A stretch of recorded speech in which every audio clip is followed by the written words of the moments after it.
Ahí estamos, ¿eh? Bien. Bueno, muchas gracias Mariela por la presentación.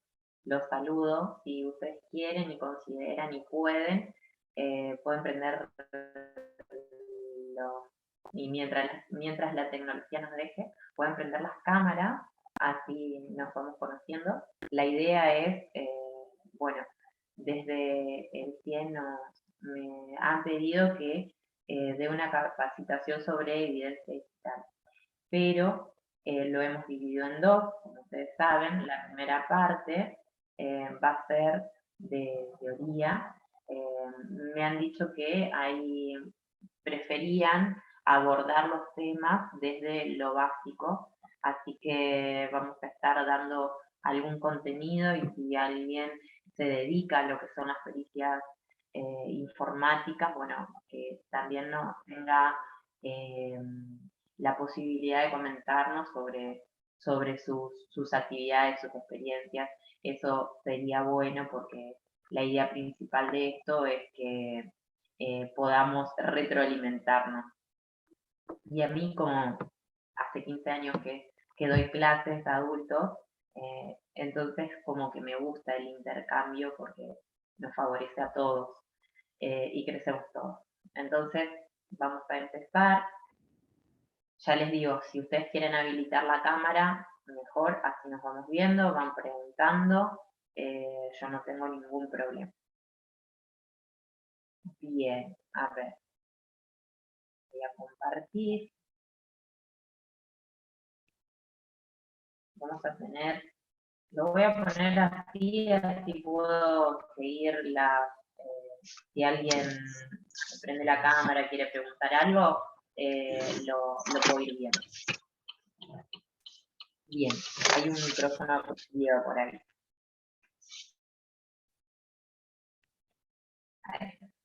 Bueno, como decía el título de la capacitación, vamos a hablar de recolección de evidencia digital. Estuve pensando un montón, porque en este tiempo, yo desde el 2014, que estoy con esto de las pericias en informática forense, y siempre que he ido a una capacitación, he querido aprender y que me enseñen sobre el trabajo de campo. Bueno, muchas capacitaciones me han desilusionado, espero no desilusionarlos a ustedes.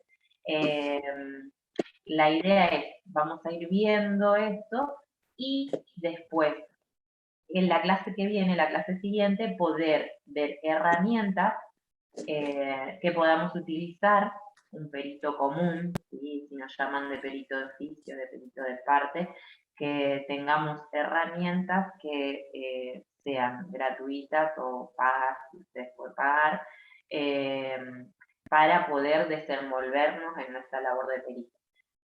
Bien, entonces la idea es ir viendo todo lo que es teoría. Rescaté el concepto de informática forense, según lo que decían los tantos libros que hay sobre la temática. Dice que es la ciencia de adquirir, preservar, obtener y presentar datos que han sido procesados electrónicamente y guardados en un medio computacional. Sí, bueno, hay muchos informáticos en el curso, van a entender bastante de esto, pero el tema se presenta cuando nos encontramos con clientes, o nos encontramos con abogados que desconocen el tema, y bueno, nosotros tenemos que actuar de poder transmitir eso que sabemos, bajarlo a la realidad, poder ayudarlos y servir como una herramienta para poder participar en un caso. Vamos a seguir. Bueno, ahí dice la informática forense, habla de una disciplina auxiliar. Después me interesaría saber cuántos de ustedes se dedican o han hecho alguna vez en su vida lo que es la pericia, alguna pericia judicial, sea de oficio, sea de parte.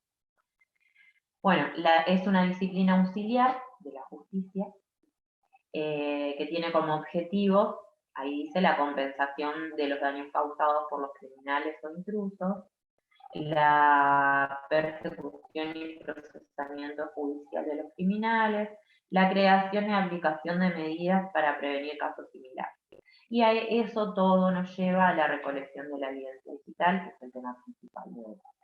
Nosotros, como peritos, tenemos que hacer que esa recolección de evidencia digital sea lo más clara, transparente posible y que no quede lugar a dudas de la procedencia de eso, cómo se extrajo, si no se adulteró. Bueno, un montón de requisitos que vamos a ir viendo que tenemos que tener en cuenta a la hora de la recolección de evidencia.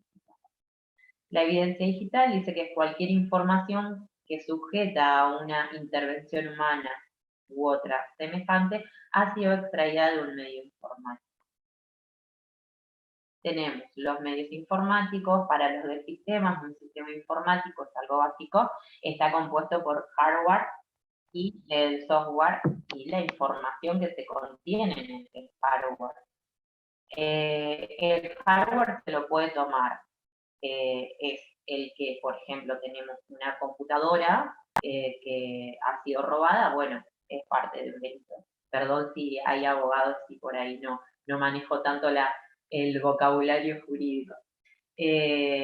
También puede ser que hay servidores que contengan información y que esa información, por ejemplo, una base de datos, ha sido robada.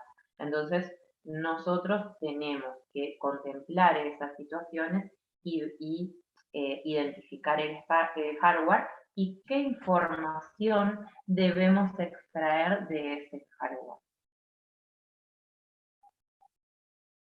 Bueno, tenemos que reconocer, como le decía, la evidencia digital y dónde debe ser usada y cómo debe ser usada esa evidencia digital.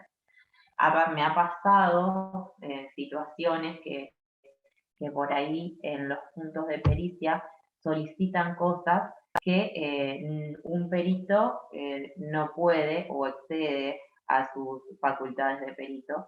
Y me han ocurrido otras cosas, por ejemplo, en un caso que querían que se saque información de una impresora. Entonces, ¿cómo un perito puede sacar información de una impresora? En ese entonces no era una impresora Wi-Fi, no tenía lectores de tarjetas ni nada. Entonces, ¿cómo nosotros podemos asesorar a esa persona que está necesitando nuestra ayuda o que está solicitando en los puntos de pericia ciertas cosas que no podemos sacar o no las está solicitando de la manera correcta? Entonces, ¿dónde debe ser usada esa evidencia digital y cómo debe ser usada? ¿Y de dónde la extraemos? ¿Sí? Tenemos un montón de dispositivos. Antes, cuando recién empezábamos con esto, era como más fácil porque teníamos disponibilidad de menos dispositivos. O sea, había celulares, pero con sistemas operativos y dispositivos que no eran smartphones, o sea que era un poco más limitada, estábamos conociendo todo, pero bueno, este campo se fue ampliando y ahora como peritos informáticos día a día debemos ir actualizándonos y a la par ir actualizando los protocolos para la extracción de esta evidencia digital y para mejorar nuestras prácticas como peritos. La evidencia digital dice el rol que tiene un sistema informático dentro del camino del delito, determina dónde debe ser ubicada y cómo debe ser usada esa evidencia digital. Tenemos diferentes clases de sistemas informáticos, tenemos sistemas de computación abiertos, después los sistemas de comunicaciones y los convergentes, que es una mezcla de las telecomunicaciones y la parte de telefonía.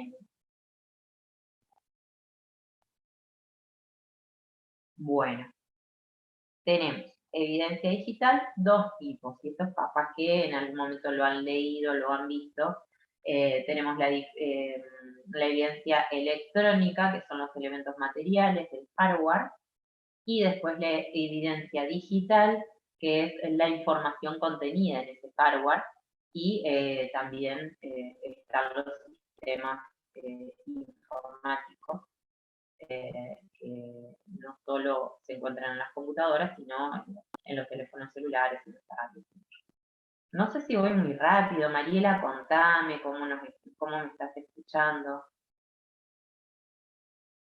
Yo te Si hay escucho perfecto, alguna, Analía. No sé si alguno tiene algún problema para escuchar, puede ponerlo en el chat, o si pero tiene supongo que estamos... alguna pregunta, que si no se anima a preguntar, que escriban en el chat. Voy a ir mirando el chat. Bien.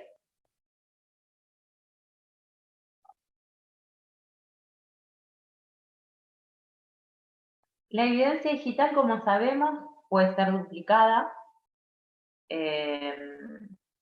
¿Cómo puede ser duplicada? Nosotros podemos copiar un archivo y llevarlo en un pendrive desde una computadora, lo copiamos a una tarjeta de memoria la información que tiene un celular, podemos duplicarla de esa manera, podemos clonar un disco, al clonar el disco creamos una copia igual de otro disco. Entonces, la información puede ser fácilmente, la evidencia digital puede ser fácilmente duplicada. Es fácil de determinar si ha sido modificada a través de la comparación con la original. Obviamente, nosotros podemos copiar un archivo y de qué manera podemos corroborar, certificar que ese archivo no ha sido alterado o modificado. Tenemos el hash, ¿sí? Podemos hacer un hash, que eso lo vamos a ahondar en la clase que viene. Vamos a utilizar un programa y todo para certificar que ese archivo no ha sido modificado. También tenemos los metadatos, que es la información que contiene cada archivo, independientemente de qué extensión tenga. Entonces, con eso podemos hacer una comparativa de si ha sido modificada, cuándo ha sido creada, y podemos corroborar esta parte. No puede ser destruida fácilmente. Un usuario común pensaría que envía a la papelera el archivo, por ejemplo, tiene fotos de contenido sexual o lo que antes se llamaba de pornografía infantil, elimina todo, lo manda a la papelera, lo borra de la papelera y supuestamente el archivo está borrado. Pero con una herramienta de forencia, por ejemplo, un UFED, podemos extraer la información que se borró, recuperar esa información y el archivo no ha sido borrado. O bien, por ahí si se formateó varias veces, puede ser que el UFED a veces recoge partes de la imagen y bueno, se puede ir haciendo una reconstrucción de una imagen a través de esa extracción que realiza UFED y esa identificación de los archivos.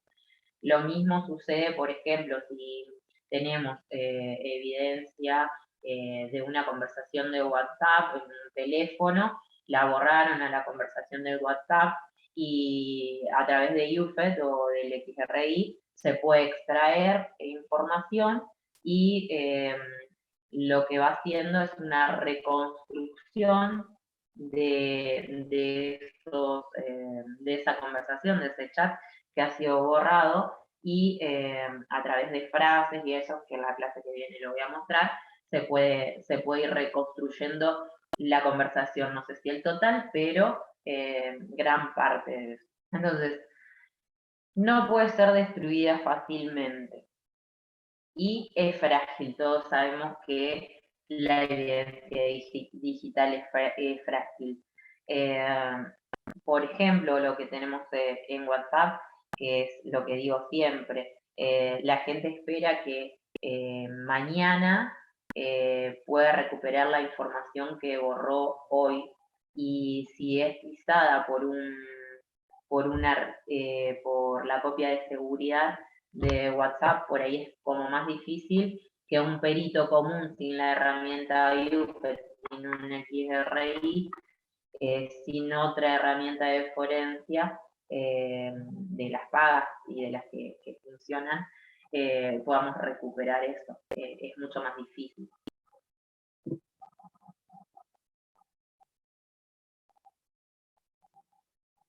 Bien, esto lo recuperé de un apunte, me puse a ver los apuntes de cuando hacía el curso de perito, la especialización.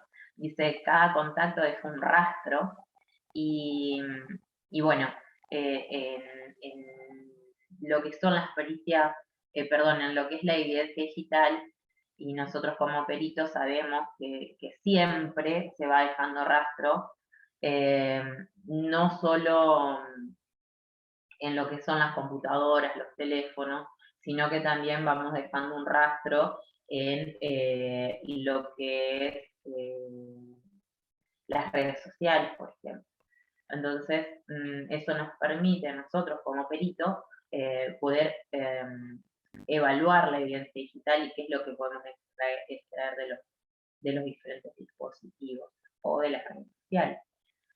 Bueno, entonces, dijimos que la evidencia digital se clasifica, tiene una clasificación, y si nosotros tomamos, por ejemplo, los sistemas operativos, podemos saber que si tomamos el Windows tiene registros, tenemos el registro de Windows, podemos analizar el registro de Windows y que se denominan logs, esos registros. Entonces, podemos ver qué se hizo en esa computadora. Me pasó un caso de una señora que la estafaron y que le sacaron un crédito en un banco reconocido y sostenían que había sido desde un dispositivo de ella. Ella tenía dos dispositivos, la computadora y el celular. Pudimos comprobar a través de los registros de Windows y a través de la cuenta de Gmail que ella se había conectado previamente, había hecho un movimiento en su cuenta, todo se iba viendo a través de Gmail que tenía conectado en esa computadora y en el teléfono.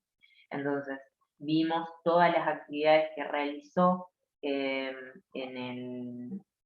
a través de esa cuenta y después lo corroboramos, lo comparamos con el registro de Windows, porque la máquina tenía Windows. Así que se pudo comprobar que a través de la computadora y del teléfono,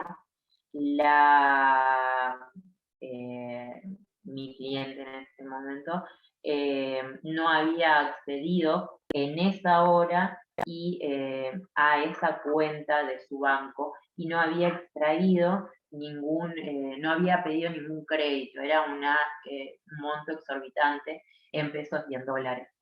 Entonces, a través de los registros de los sistemas operativos podemos hacer comprobaciones. Después dice que tenemos registros almacenados, o sea, los registros que van generando el usuario de ese teléfono, de esa computadora, de esa tablet. También podemos tomarlos como referencia. Y después tenemos registros híbridos dentro de esa clasificación que son como una mezcla de los logs y de los generados por los usuarios. Bien, la evidencia digital, para que sea admisible, para su admisibilidad, perdón, tiene que demostrar autenticidad, esto lo tienen que recordar siempre. Tienen que demostrar autenticidad, confiabilidad, suficiencia y apego a las leyes. ¿Qué significa lo de autenticidad? Demostrar que la evidencia ha sido generada y registrada en el lugar de los hechos. no se imaginen que nosotros vamos a estar en el momento que allanan en un, por ejemplo, allanan una casa donde se trafica pornografía infantil y vamos a estar nosotros ahí. Puede que les pase, pero puede que no. Nosotros lo que vamos a hacer es tener a disposición los dispositivos que se, se saquen en sí, en ese allanamiento. Después, por ejemplo, tenemos que mostrar los medios originales, por medios originales que no han sido modificados. O sea, nosotros tenemos un teléfono que es resultado de un allanamiento, que supuestamente es un señor que se dedica a, tiene, o sea, tenencia y tráfico de pornografía infantil. Entonces, nosotros tenemos que tratar de que la información que está aquí dentro, la evidencia digital que está aquí dentro, sea completamente auténtica, ¿sí? Entonces, lo más probable es que lo lleven, me ha pasado, a algún... aquí, bueno, en Santa Fe nosotros tenemos una oficina que se dedica a la extracción de la información, porque tienen las herramientas, tienen UFED, tienen XRI, y lo que nosotros como peritos tenemos que hacer es ver que la extracción sea la correcta y además analizar esta extracción y corroborar la autenticidad de la misma. También tenemos que ver, que eso lo vamos a ver más adelante, que este teléfono, cuando sale del allanamiento, cuando sale a la cadena de custodia, cuando es secuestrado, no haya sido, o sea, yo no puedo llevar el teléfono así y entregarlo y decir, bueno, sácale la información. Entonces, no, tiene que haber una cadena de custodia que preserve la información que tiene el teléfono y preserve el equipo como hardware también, para que nos permita brindarle la autenticidad, que esa prueba sea admisible porque es auténtica. Tiene que ser confiable, de fuentes creíbles y verificables. Me ha pasado que han mandado teléfonos en una bolsa, con cadena de custodia, pero los precintos no coincidían. Entonces, el número de precinto, al no coincidir, no es confiable porque se ha violado en alguna parte la cadena de custodia. Bueno, debe ser suficiente. Entonces, ¿qué es lo que tenemos que ver? Tenemos que ver todo el proceso para que la correlación de eventos coincida con lo que nosotros estamos analizando o lo que nosotros en este momento estamos extrayendo para después analizarlo. Y después, obviamente, tenemos que, como peritos, apegarnos a las leyes. Y bueno, ustedes me van a decir, pero no tenemos un protocolo. Más adelante lo vamos a ir viendo. Sí tenemos formas para mejorar nuestras funciones de perito, nuestro trabajo de perito. Y acá me voy a detener porque ya me cansé de la teoría y voy a pedir que por favor participen. Tengo una serie de preguntas que lo habíamos visto con Mariela hace un ratito. Y voy a ir preguntando y el que se anime o escribe en el chat o habla. Según ustedes y según su práctica o según la idea que tengan, si no se han dedicado nunca a las pericias, ¿cuáles son las mejores prácticas para la recolección de la evidencia digital? Analía, antes de que comiencen a comentar en el chat, hay una consulta. A ver, dale. Te la leo. ¿Qué pasa si no pueden comprobar la cadena de custodia? ¿Haces el trabajo igual con algún disclaimer o rechazás la evidencia? Mira, si tenés una matrícula, me ha pasado, si tenés una matrícula, en general hay un abogado.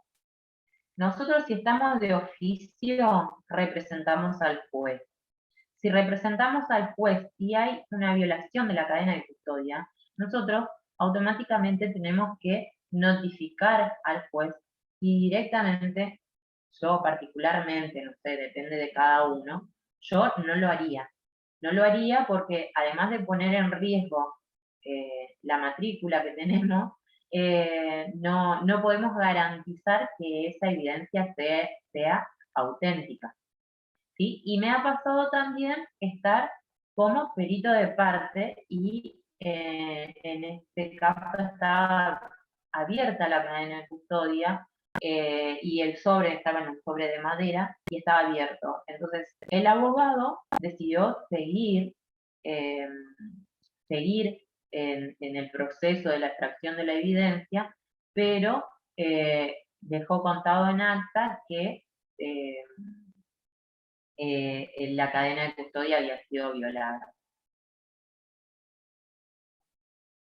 ¿Qué dice? Después, no sé si respondí la pregunta.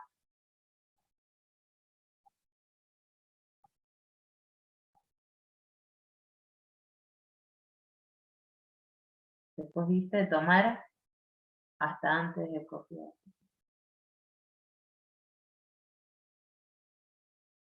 Sí, esto no entiendo tomar lo que se puso ahí. No sé quién escribió. Ah, tomar el hash antes de copiar. Sí, sí, sí. En general, no sé si quien está preguntando se dedica a lo que es la pericia.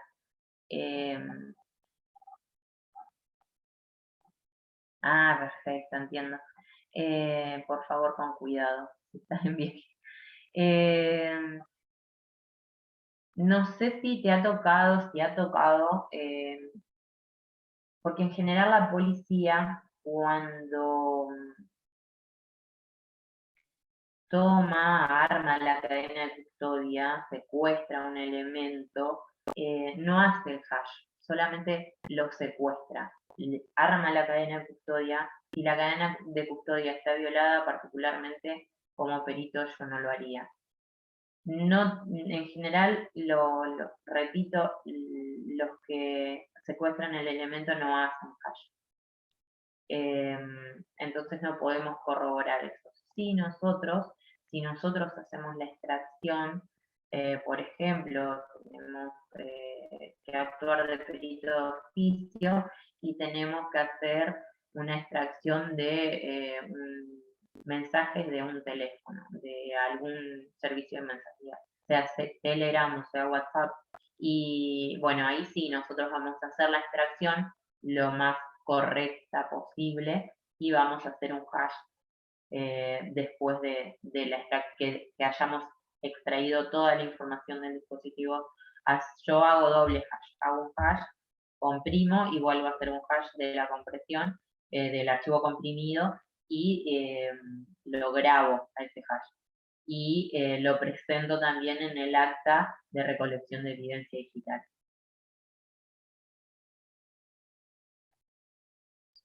Dice, no me han tocado delitos, solo disputas civiles, bueno, donde la policía no recolecta. En general somos los peritos que tenemos que ir a extraerle, exacto, me ha tocado. En general, la mayoría que me ha tocado son laborales. Pero sí, o son correos electrónicos que tenemos que extraer la información, extraer los correos electrónicos. Muchos abogados piden el código fuente de ese correo electrónico. Entonces sacamos toda esa información del correo de nuestro cliente, en el caso que plantea acá, y después hacemos la recolección. No sé en qué graban ustedes cuando recolectan evidencia digital, en qué la graban para después presentarla, ya sea tu cliente que la presente en una denuncia o directamente al juzgado interviniente.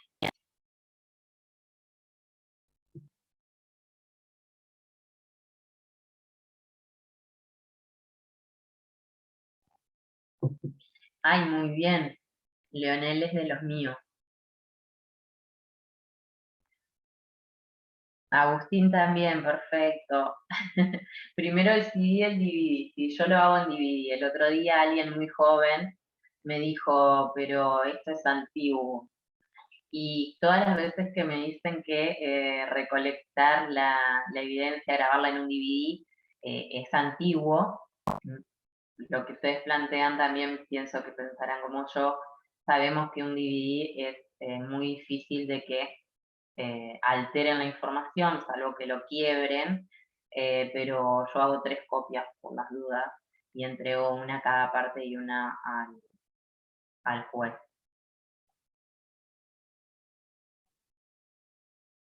Exacto, yo también. No la guardo en la nube la copia, Agustín, pero sí me guardo una copia, soy de la antigua escuela que guardo todo escrito y dividí en la compu, tengo 3 copias. O sea que no me siento, qué bueno, Leonel, no me siento tan antigua, pero es la forma. No sé si a ustedes les ha pasado que al grabarlo en DVD hacen una recolección de evidencia digital y por lo menos en la provincia de Santa Fe, hasta antes de la pandemia, tomaban los DVD o lo que se ofrezca con el informe de o sea, la pericia, el informe pericial.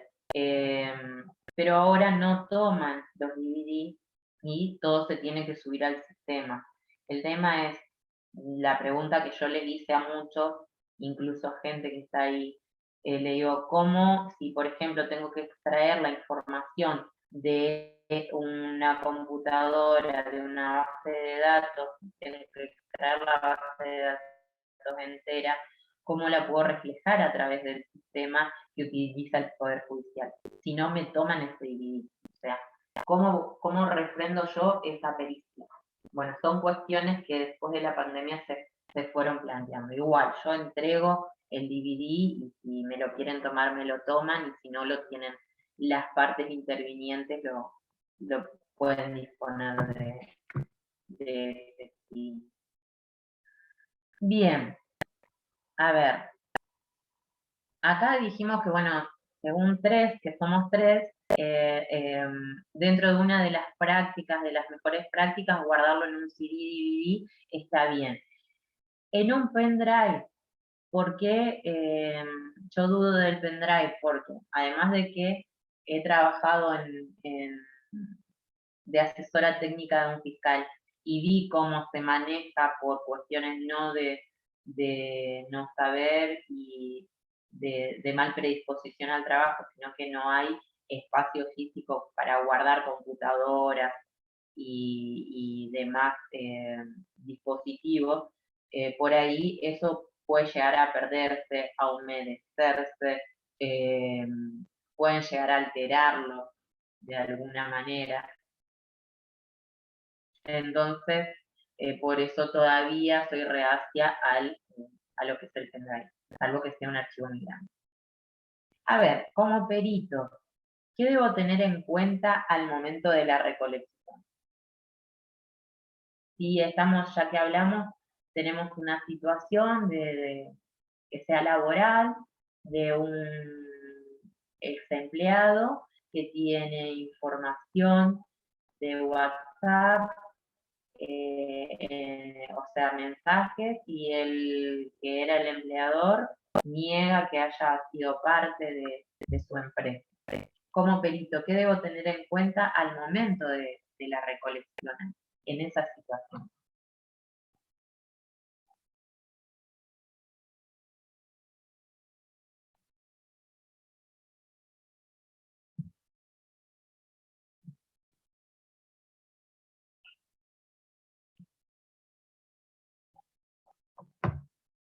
Está.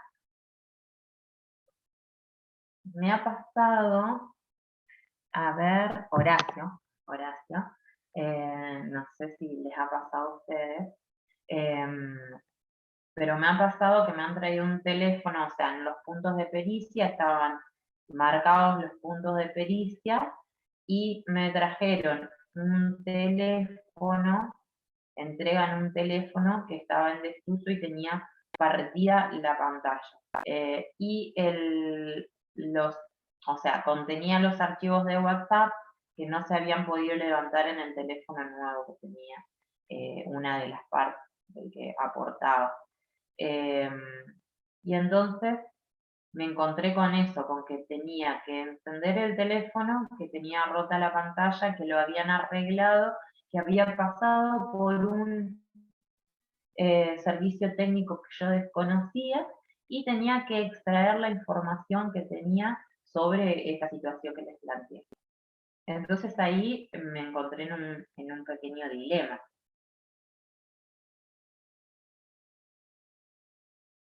¿Cuál era el dilema? El origen de los archivos. ¿Cómo yo daba fe de que esos archivos o ese WhatsApp que contenía o las imágenes que contenía también eran las que decía este señor que decía que lo habían echado y demás?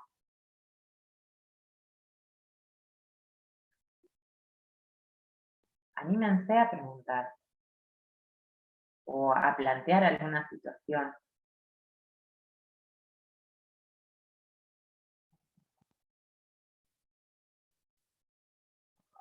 Bien, yo lo resolví de esta manera. Le escribí una carta, hice un escrito, ¿sí? Hice un escrito para el juez donde decía que la situación, planteé toda la situación y que yo no podía dar fe de que la información contenida en ese dispositivo era la real.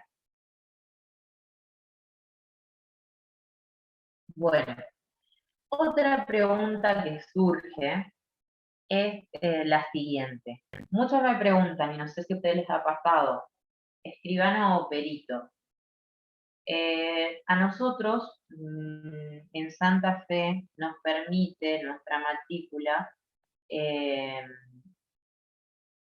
firmar un informe, firmar un acta de recolección y damos fe de que eso que está escrito en ese acta y que esa evidencia digital que trajimos del dispositivo X es la real. Pero en muchos casos solicitan que también haya un escribano, que además del acta de recolección de evidencia digital, el escribano haga un acta de constatación, donde constate que todo lo que nosotros hicimos o cómo extrajimos es, o sea, la manera que se extrae. Bien, los dos puntos, bien. Perito, bien. Lo que me planteaba un escribano el otro día era, sí, él hace actas de constatación, pero no tiene un conocimiento real técnico. Entonces, cuando a mí me pregunta un cliente o alguien que tiene, por ejemplo, un abogado, ¿qué es lo necesario? Y bueno, es necesario que además del escribano haya un perito, o bien se pueden hacer valer por un perito. Nada. En la provincia de Santa Fe, en otras provincias de Chile. Bueno, acta de constatación o acta de recolección de evidencia digital es más o menos lo mismo que dije acá. Pregunta, ¿ustedes realizan acta de recolección de evidencia digital?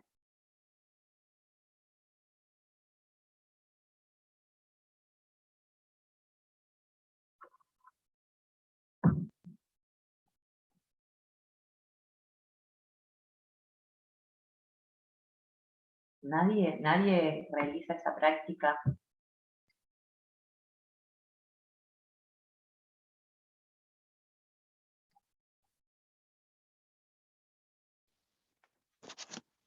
Hay una respuesta en el chat, Ajá, ahí Analía. estoy viendo, el origen de lo normalmente lo hacemos en el acta de allanamiento. Ah, bien, claro. ¿En qué área está, comisario? Inspector.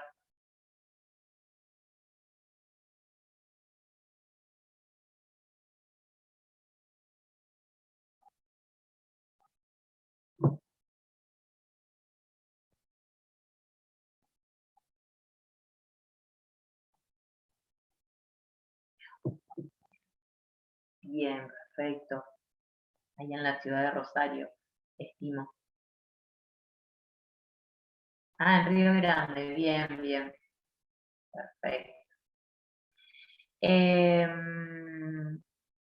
Claro, eso es en la práctica exactamente, se hace así, se lo deja asentado en el acta de allanamiento. He visto unas cuantas. Bien. Alguien que se dedique a lo que es la pericia aparte y hagan el acta de recolección de evidencia digital.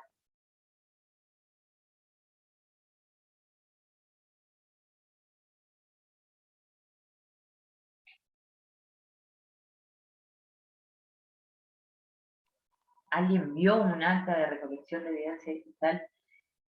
Nosotros en un acta de recolección de evidencia digital lo que tenemos que hacer es relatar de la manera más clara, así como hacen en un acta de allanamiento, tenemos que relatar paso a paso cómo vamos haciendo la extracción de esa evidencia digital. A ver si les puedo... Bueno, en la clase que viene yo les voy a compartir un modelito de acta que utilizo yo. No quiere decir que ese sea el correcto. Lo que yo siempre digo, como no hay una normativa clara aún para ciertas cosas, ahí Leonel dice que sí la hace. Perfecto. No hay una, entonces nosotros tenemos que hacer nuestra labor de perito lo más transparente posible. Para eso es necesario hacer un acta de recolección de evidencia digital. Dice, trato de hacerla resumida, no tan extensa. Bien, no sé si Leonel te ha pasado, a mí me ha pasado que llegué a una pericia, era de oficio, y me dijeron que eran algunos correos electrónicos. Esos algunos correos electrónicos era un intercambio entre abogados que tenía alrededor de entre 30 y 50 correos electrónicos. Entonces tuve que hacer un acta de cada correo electrónico y cómo iba extrayendo ese correo electrónico. Estoy hablando de 4 años atrás. Fue un trabajo bastante arduo que llevó muchas horas, pero de qué manera, me gustaría que nos cuentes cómo podés hacer resumida un acta, que eso está interesante.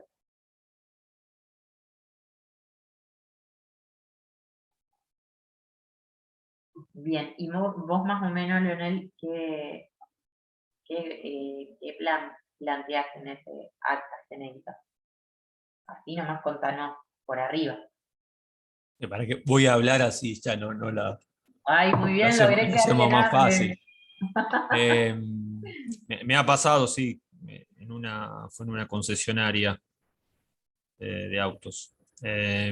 Y sí, creo que eran cerca de 40 mails. Entre contestaciones del lado de la empresa con el cliente. Lo que hice fue, bueno, contar como, así en forma sintética, cómo fue la extracción de la evidencia, poniendo obviamente todos los datos de la PC que me brindaron en esa pericia, y después, bueno, la cantidad de mails que rescaté. Se imprimieron, lo que hice fue imprimir todos los mails, tanto los enviados como los recibidos. Y bueno, después también los bajé a un CD en ese momento, fue una de las primeras pericias que hice. Los bajé a un CD, hice las copias así como había aclarado antes. Yo también siempre hago, en realidad yo siempre pregunto si las partes quieren tener la evidencia, que la mayoría de veces me dicen que sí, así que hago una copia para ellos, una para mí y otra es la que entrego con el dictamen final, con la pericia final. Pero bueno, lo hice de esa forma, así, no un acta por cada mail. Te puedo llevar horas. No, sí. Ese día me llevó horas rescatar todos esos todos esos mails. Exacto. Bueno, muchas gracias, Leonel, por compartirnos. Por favor. Bien. ¿Qué competencias tenemos a la hora de emitir un informe pericial? Nosotros, y a esta pregunta la oriento, ¿por qué? Porque me ha pasado que clientes me han pedido que haga la evaluación que haría un abogado. Y yo considero que nosotros no podemos meternos en ese ámbito. Aunque tengamos conocimientos, porque, por ejemplo, me pasó que mi cliente decía no, porque él sabía un montón de lo que era la parte jurídica, entonces me decía, porque esto es el artículo tanto, esto es el artículo tanto, y vos tenés que poner ahí. Considero que nosotros, si tenemos que emitir un informe pericial de acuerdo a esa evidencia digital que trajimos, es conveniente que nos limitemos solamente a la parte técnica, que es lo que solicita,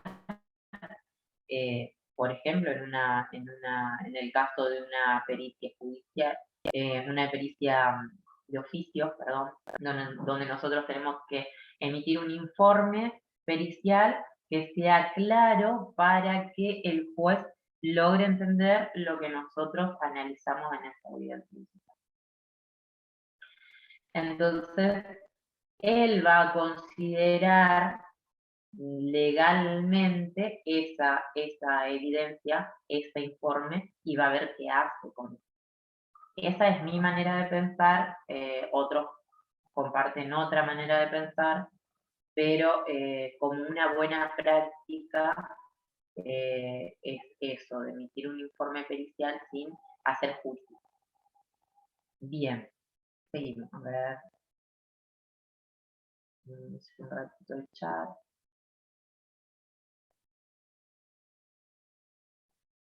Bueno, y me puse a pensar, ¿cuáles son las mejores prácticas en la recolección? Y googleé y me aparecieron un montón de páginas, un montón de archivos donde plantean las prácticas, las mejores prácticas. Bueno, acá puse algunos links, pero en Argentina nuestras prácticas las podemos respaldar y así a través de el Ministerio de Seguridad, según la resolución 234 de 2016, lo que hace es adherirse al Convenio de Budapest, y en esta resolución plantea ciertas cosas, que la vamos a ver aquí, no sé si se alcanza a ver. Acá, por ejemplo, tenemos que Infolex publicó, ¿sí?, sobre las buenas prácticas de la recolección de la evidencia digital, habla de la cadena de custodia, de cómo manipular. Bueno, vamos a ir viendo acá. ¿Ven? Por ejemplo, en el protocolo, en este protocolo define, da algunas definiciones, habla sobre ciberdelito, habla sobre grooming, habla sobre copia forense, pero antes quería decir algo, que en varias provincias existen decretos que adhieren a esta resolución, que en general nosotros en las charlas lo vamos contando. Acá en Santa Fe es el 088, y en las diferentes provincias toman diferentes números. Entonces, la policía tendría que tomar ese decreto para cuando tiene un allanamiento y tiene que secuestrar un elemento, sea computadora, sea teléfono. Debe utilizar esto, y está, no digo que completo, porque como la tecnología avanza, también tenemos que ir avanzando nosotros, porque, por ejemplo, antes los teléfonos solo tenían baterías que se desmontaban, ahora las baterías están internas. El dilema era si la ponía en modo avión, si lo tocaba, si no lo tocaba, si le sacaba la batería, si le podía ocasionar algo sacándole a la batería. Había un montón de cuestionamientos que partían de eso, de qué hago con un teléfono que está encendido. Ahora sabemos que si dejamos un teléfono encendido, se conectan remotamente. No sé si ha pasado, al inspector si le ha pasado, que sucede que lo ponen en un sobre de madera prendido y cualquier persona se puede conectar remotamente y puede acceder a la información o hacer un borrado del dispositivo. Entonces hay prácticas que en esto está bastante bien, pero como ha ido avanzando la tecnología, puede ser que puedan cuestionar algunos de los puntos que ustedes quieran. Los invito a que lean para la clase que viene, para poder charlar de eso. Bueno, acá dice que este protocolo define el ciberdelito, todo delito en donde la tecnología de la información y la comunicación sean utilizados como medio para la comisión del mismo o bien sean el objeto. Bueno, el delito de grooming, habla de una copia forense, dice que es una réplica en forma completa por sector bit a bit de la estructura y contenidos de un dispositivo de almacenamiento. Se conecta. Bueno, ustedes no sé si han hecho alguna copia forense en algún momento, en alguna pericia. Si es así, nos pueden contar. ¿Por qué es recomendable hacer una imagen, una copia? Porque podemos trabajar, hacemos una copia de este teléfono y podemos trabajar sobre la copia sin alterar, y eso es lo que repito siempre, no alteramos la información que posee el dispositivo. Lo mismo que una computadora, podemos hacer una copia de. Después, hablamos del hash, que ya lo nombraron en el chat. A ver si tengo algo en el chat. ¿Qué dice? Nacho dice AFIP. Ah, bueno, Nacho, estás perdonado, estás perdonado. Bueno, hash es una función matemática que permite representar datos de longitud variable como un dato de longitud fija, y bueno, esa combinación de letras y números nos permite saber, para el que no sepa, que si un archivo ha sido alterado o no. Nosotros tenemos un archivo de Word donde escribo mi casa, lo guardo, genero un hash y va a tener un hash. Si yo, por ejemplo, entro, modifico el archivo y le pongo mi casa punto, ya va a tener otro hash, ya se va a generar otro, o sea que no va a ser el mismo archivo. Entonces es la manera que nosotros podemos certificar la autenticidad de un archivo.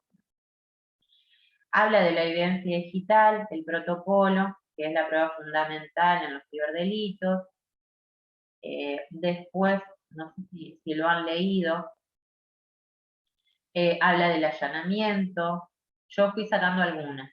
Del secuestro, que es una medida procesal por la cual se procede a la retención de lo que se hallara en virtud.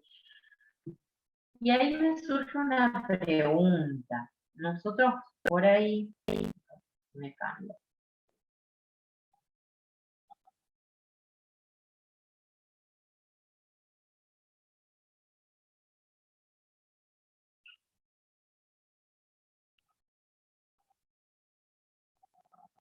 Hola.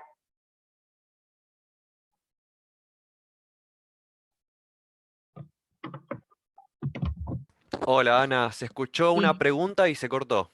No escuchamos la pregunta. Bien, porque se me tildó el Zoom.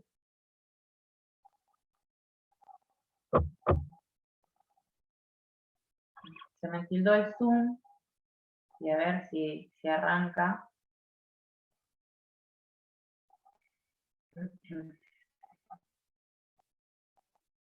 Si me alcanzan a escuchar, sigo así. Yo te escucho bien, Analía. Es más, se ve en movimiento el video y todo. Ah, perfecto, no, entonces se tildó acá en la compu. Bien, perdón, lo tengo tildado acá en la compu. Bueno, estábamos hablando de este protocolo, no sé si, a ver, el inspector tenía conocimiento de este protocolo, eso estaba por preguntar.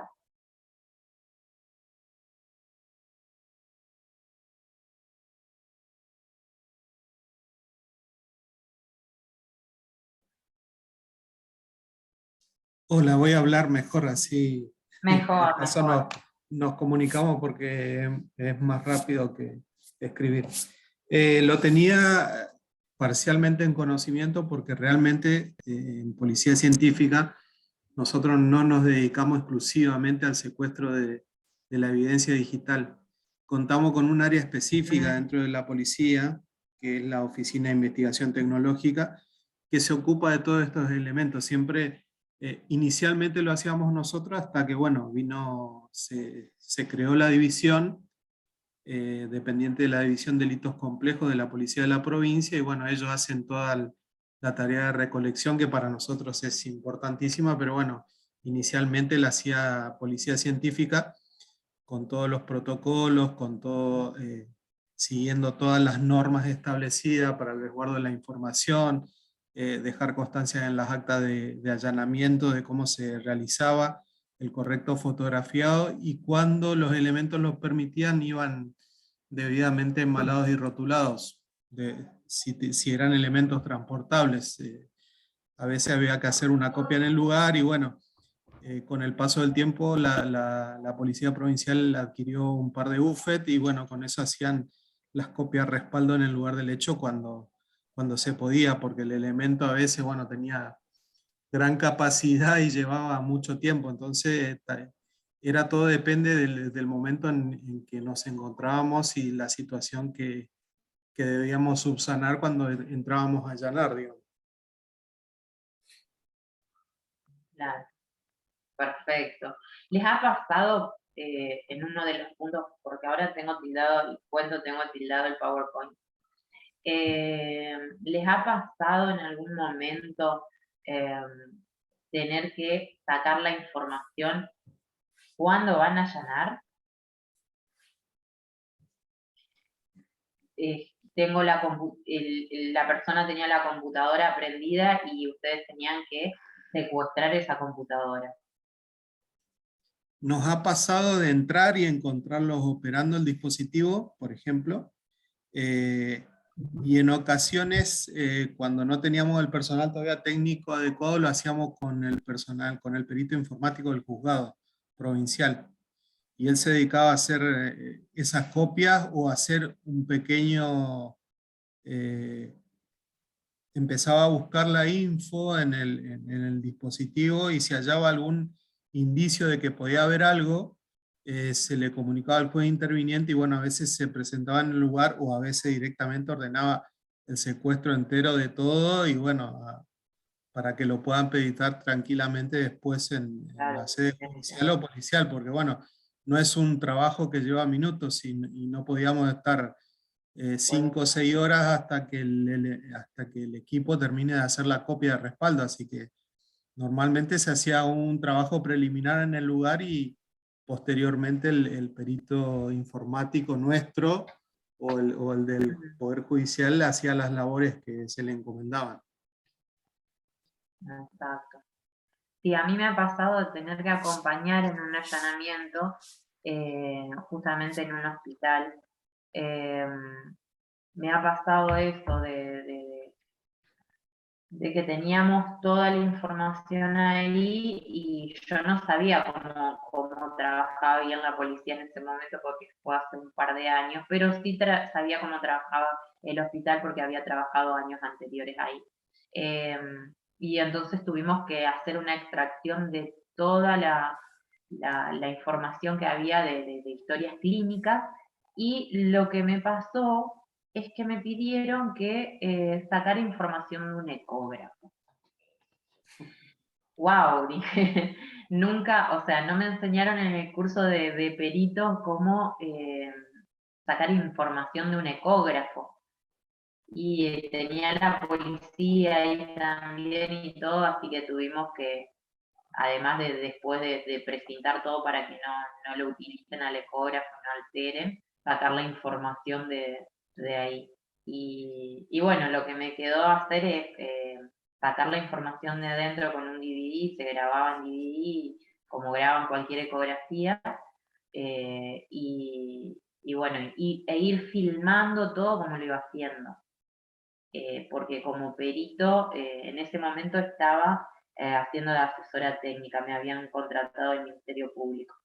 Y tenía que dar autenticidad como había extraído la información de un ecógrafo. Nunca nadie había hecho del entorno cercano que yo tenía una pericia. Pero bueno, se pudo subsanar así y lo tomaron por suerte. No sé si alguien quiere aportar algo. Ahí se me desbloqueó la computadora. Si no, sigo. Es muy interesante, a mí me encanta que nos vayan contando. Yo formo parte de una ONG que se llama Conciencia en Red. Y en Conciencia en Red tenemos un montón de profesionales y además tenemos policías que bueno, tienen una trayectoria, así como contaba. Por eso me gusta que nos compartan, porque el trabajo de campo que tiene la policía no la vamos a lograr nunca nosotros, porque están en ese momento. O sea, nosotros como peritos, a mí se me hacía, salvo este caso que conté, se me hace muy difícil llegar en el momento. Tenemos, lo planteábamos, un caso de pornografía infantil y tiene que llegar y que acá en Vera hicieron un allanamiento, sí, y había tenencia y había tráfico de pornografía, y llegaba la policía y bueno, secuestraron hasta los televisores. Pero es muy bueno, me interesa. Después está todo el tema de por qué había iraníes. ¿Cómo?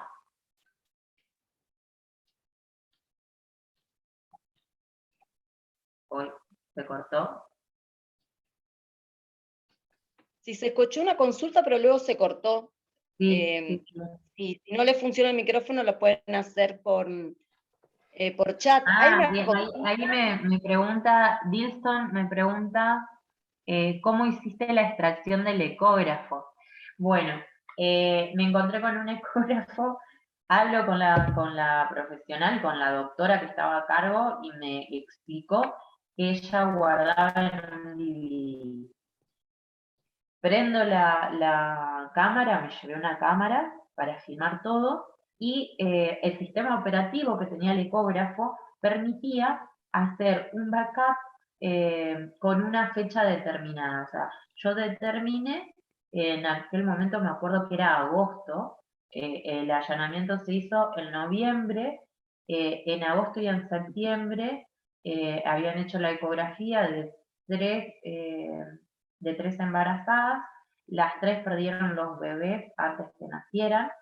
Entonces, acá se estaba tratando de comprobar que le habían hecho la ecografía a estas chicas, a 2 de ellas, porque otra se había hecho en otro ecógrafo, a 2 de ellas, y en qué periodo. Entonces, el ecógrafo permitía los periodos y después daba una opción de grabar, y grababa el DVD, así como se graba una ecografía de cuando se van a hacer las embarazadas.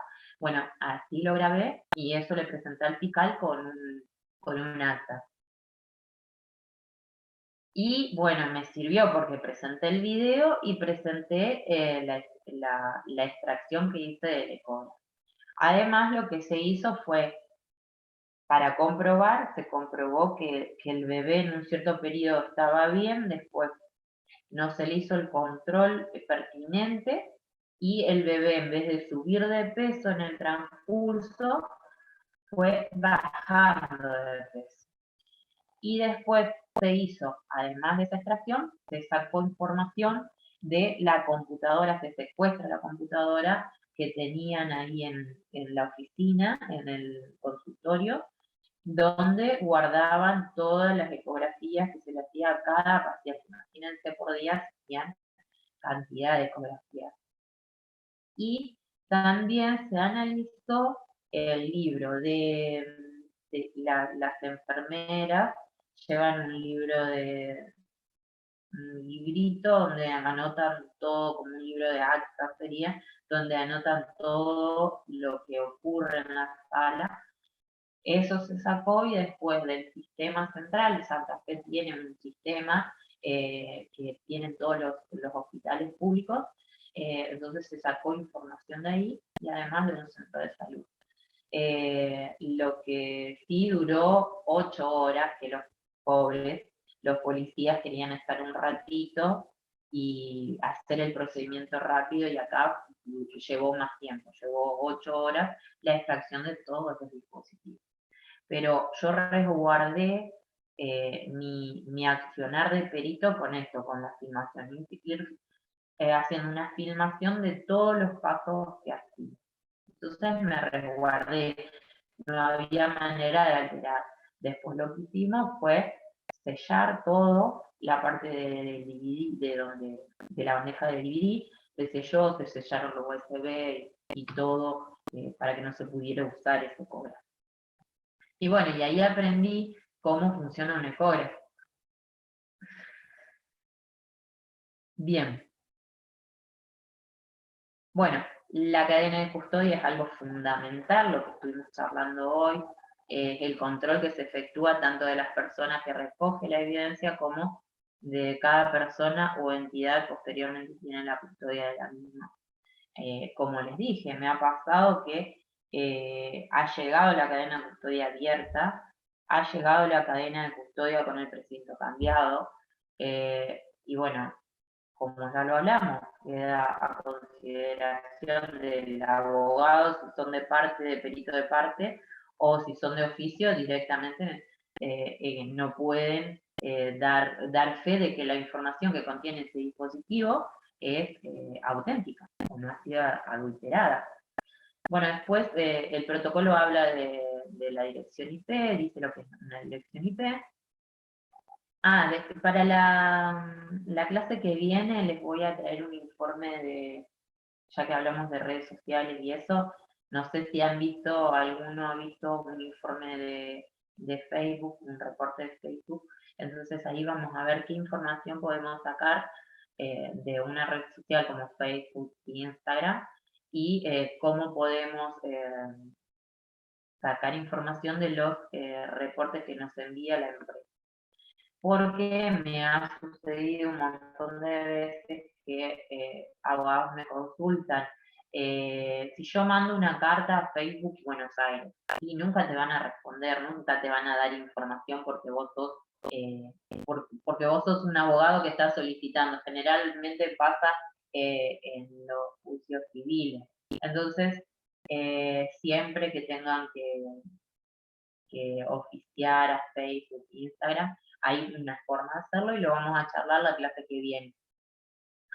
Bueno, después este protocolo, como vamos de tiempo, tenemos un ratito, especificaciones según el dispositivo, da algunas especificaciones, dice si la computadora de escritorio está encendida, qué debemos hacer, si el monitor está encendido, dice que le debemos sacar una foto, si el monitor está apagado pero el gabinete prendido, tenemos que encender el monitor, si todo está apagado, bueno, tenemos que ver, hay que precintar todos los puertos. Me ha pasado también que teníamos que, yo creo que estaba en el Ministerio Público de asesora, y habían precintado todo y le había quedado una parte de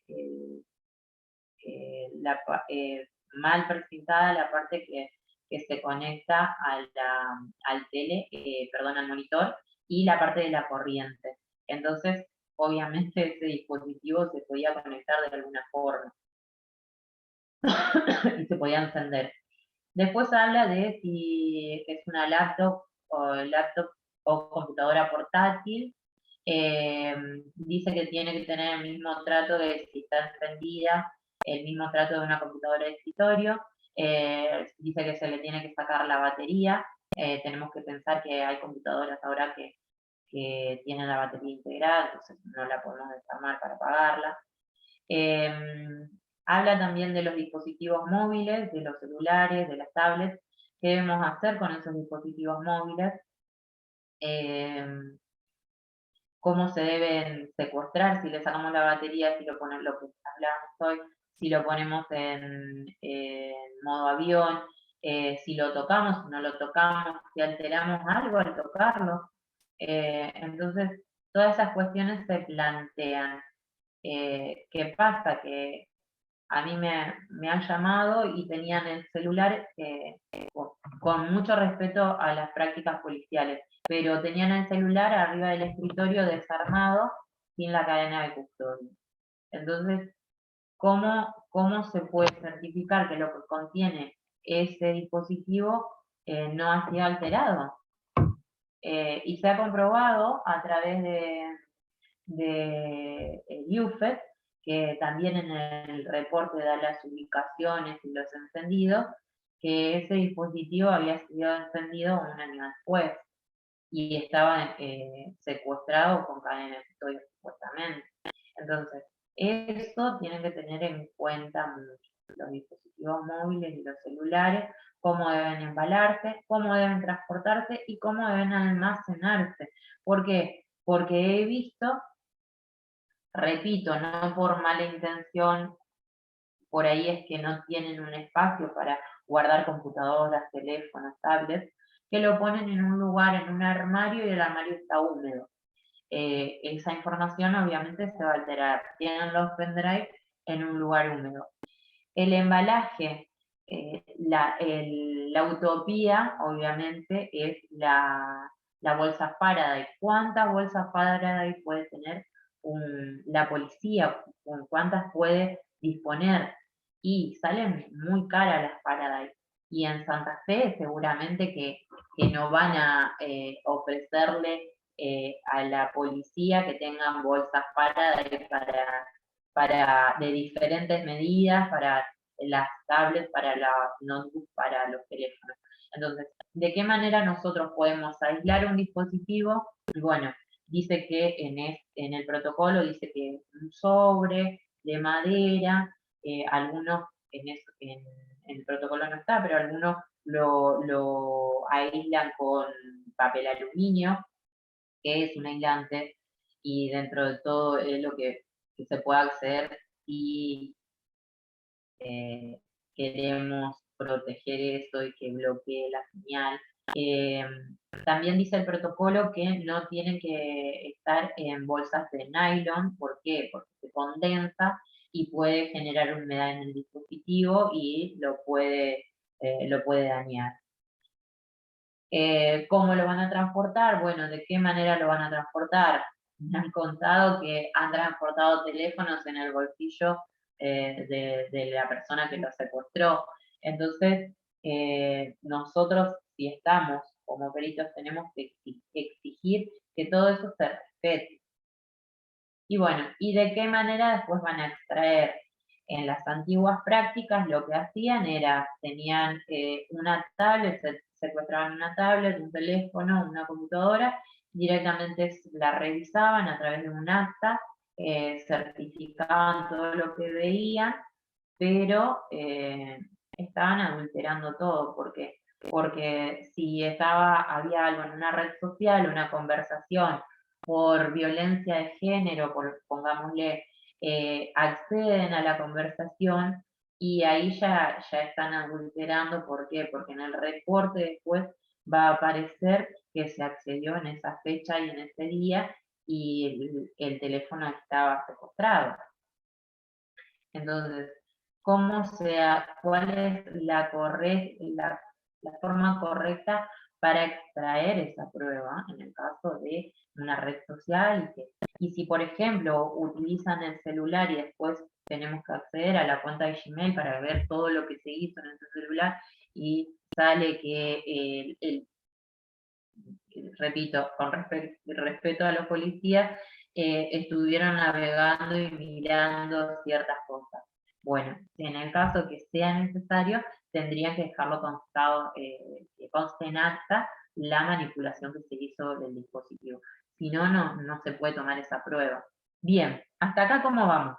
¿Sirvió o no sirvió? ¿Fue entretenido? ¿Los aburrí mucho?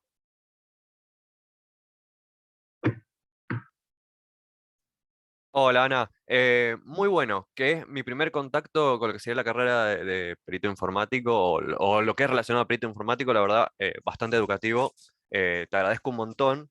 Ah, Y si no es molestia, gracias. me gustaría hacerte un par de preguntas que están más orientadas hacia tu experiencia profesional que hacia el contenido del Dale, curso.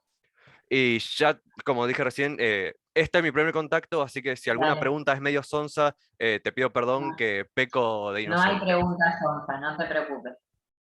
Bien. eh, una de las básicas, ¿cómo arrancó tu estudio en el peritaje?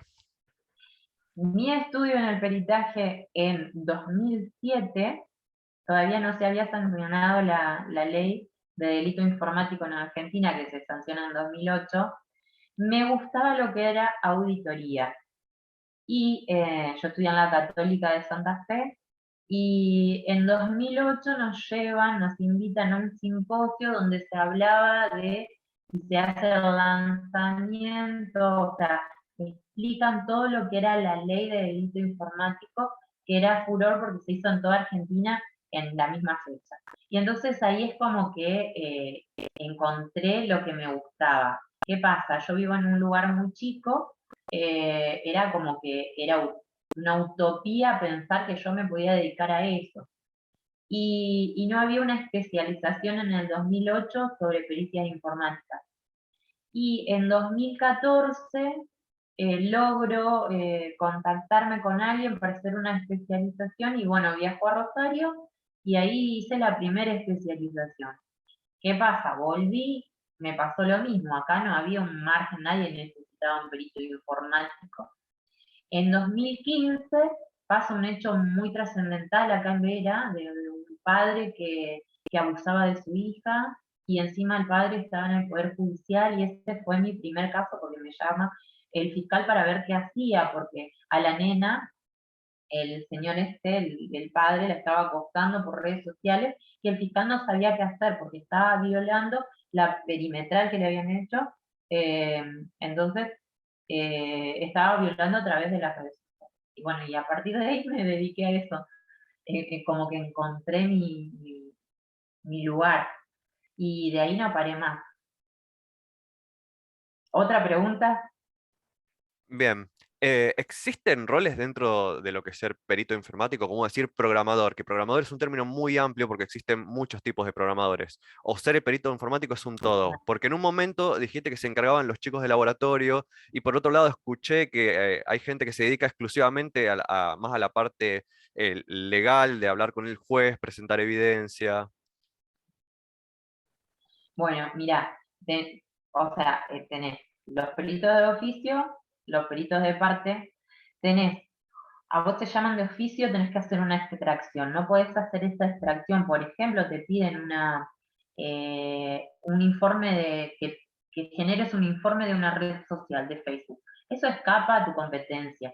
Entonces lo que tenés que hacer es asesorar al juez para que pueda pedir ese reporte a la empresa de Facebook o empresa de telefonía celular o lo que sea, vos lo asesorás al juez siendo de oficio para que se realice eso y después analizar la información que te remite Facebook, Instagram o la empresa de celulares. Vos podés analizar esa información, de parte podés hacer también un informe, si vos te piden que descargues una conversación de WhatsApp, que descargues, eh, me pasó el otro día, correos electrónicos, entonces uno descarga, hace eso y lo presenta de parte. Después de eso, si lo presentan en un juicio, lo que va a hacer es pedir un perito de oficio al juez para corroborar lo que hizo el perito de parte. A mí lo que particularmente me gusta no es la extracción, sino es el análisis. porque antes de todo fui analista de sistemas y es lo que me gusta. Entonces, analizar la información que extraen en la oficina en Santa Fe, que me ha pasado, tengo acá un par, extraen la información, te brindan la información y vos, con UFL, y vos analizás todo esto y das un informe con respecto a eso. Entonces, sí, hay varios, vos te podés dedicar a varias cosas. Por ejemplo, no es necesario que sepas de todo, no tenés que saber de DVR, de videos, porque por ahí preguntan, pero un perito sabe de todo un poco, pero algunos se dedican a algunas cosas más que otras. Claro, entiendo. ¿Estás trabajando exclusivamente de perito o estás haciendo alguna otra profesión en forma paralela ahora, actualmente? Todas. Como ya te dije, es un ámbito chico, la pericia me gusta. Con la pandemia lo que pasó es que, bueno, yo asesoré al Ministerio Público de la Acusación. Acá en la ciudad de Vera, en Reconquista, y después con la pandemia lo que me pasó, bueno, y también al servicio de la defensa. Con la pandemia lo que me pasó es que al existir muchos delitos informáticos me empezaron a llamar particular. O sea que tuve un montón de casos en Santa Fe, en San Jorge, en Rosario, en Córdoba también.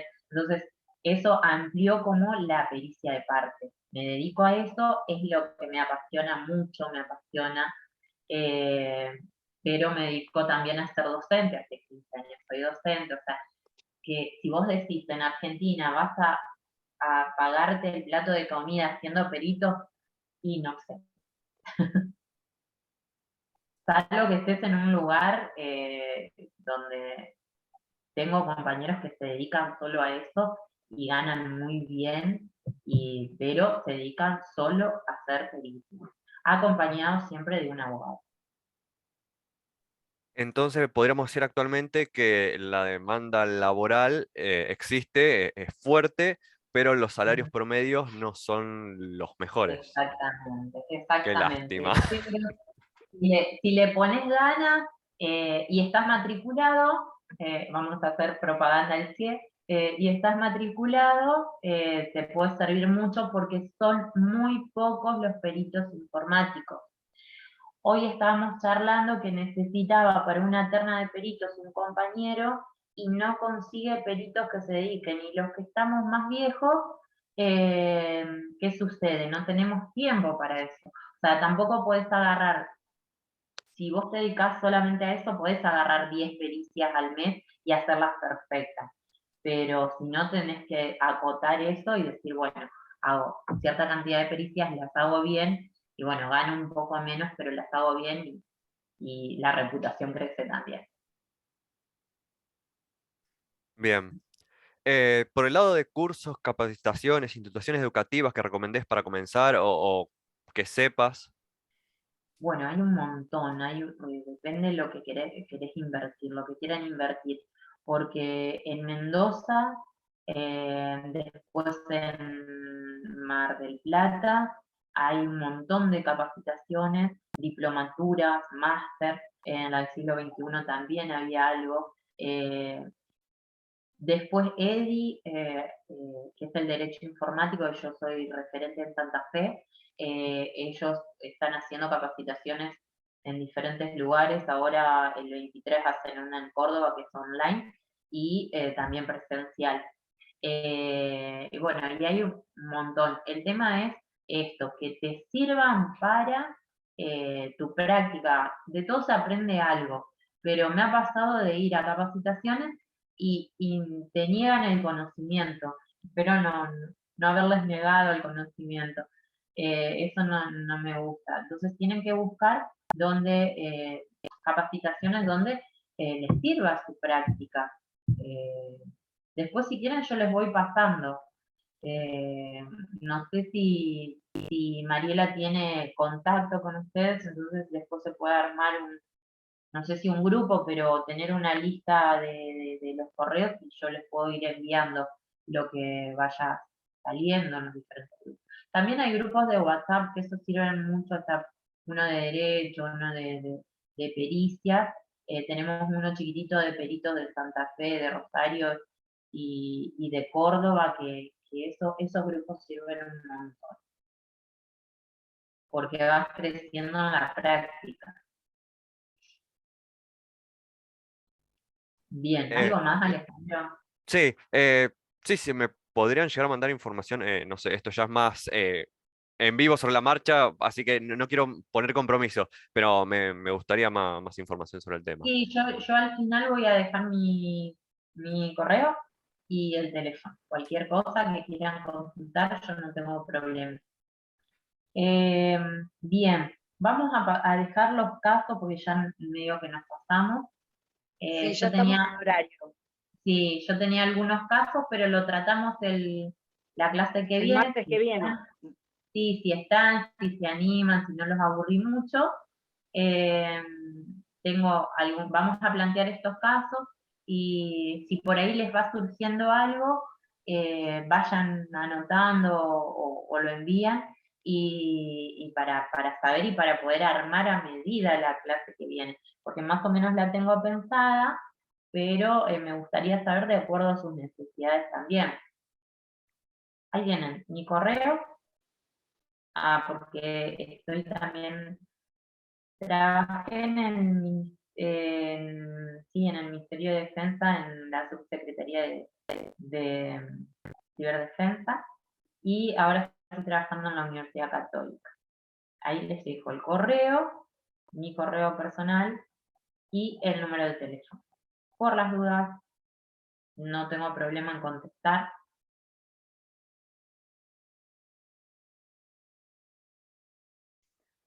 Bueno, Analía, muchísimas Bueno, gracias. Les agradezco a todos los que se conectaron hoy. Los esperamos el próximo martes. Acceden exactamente con los mismos datos. Es el mismo enlace, el mismo código, la misma clave. Así que el martes próximo, en el mismo horario, los esperamos y las esperamos. Muchas gracias y buenas noches. Bueno, no, muchas gracias a ustedes.